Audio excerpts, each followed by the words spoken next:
Сәлем достар, жалған сөздер ешкімге ұнамайды. Ал сол жалған сөздің артында әрдайым бір шындық болады. Сізбен бірге Пазл каналы. Бүгін жалған мәліметтердің 3-ші бөлімін көреміз. Оқуын түзейтін уақыт келді, ал сен не істерін білмей жүрсің бе? Онда A+KZ саған арналған. Сайтта өзіңе қажетті реферат, курстық және дипломдық жұмыстарды таба аласың. A+KZ қазақша жазылған жұмыстар бойынша бірінші болып табылады. Керек материалды таба алмасаң, қалаған уақытта тапсырыс бере аласың. Сілтеме экранда және астында. 100% жалған мәлімет емес. Сағызды жұтып қойсан, ол қорытылмайды. Сағыз жұтылып кетсе, ол қорытылып кетеді. Алайда қорытылады деп оны жұта беруге болмайды. Оның асқазанға тигізетін зияны көп. Америкаға алғаш аяқ басқан европалық адам ол Христофор Колумб. Европалықтардың арасында алғаш болып Америкаға жеткен адам ол Лейф Эриксон. Христофор Колумбты ол 500 жылға озып кеткен. Бұқаларға қызыл түс ұнамайды. Бұқалардың көзі түстерді өте нашар қабылдайды. Ал коррида кезінде бұқаны бірнеше күн бойы аш ұстап ұрып қинайды.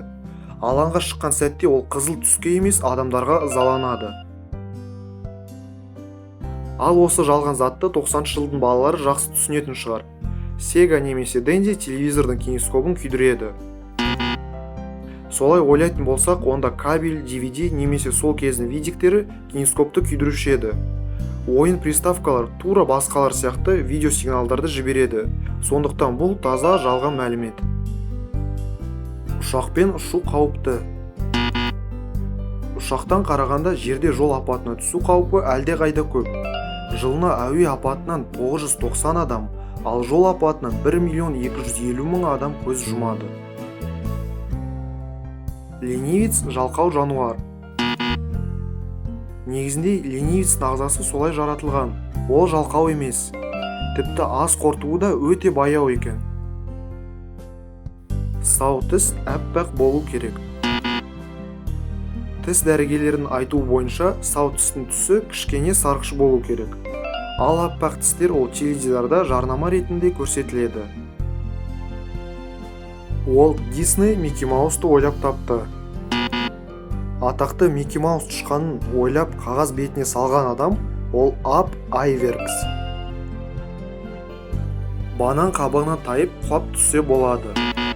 Осымен байланысты көп тексерістер өтті, және қабыққа әдейі қатты басып жүретін болсан да құлап түсу өте қиын екен.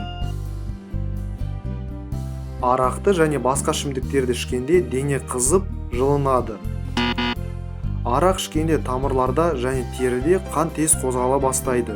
Соның әсерінен адам өтірік жылу сезеді.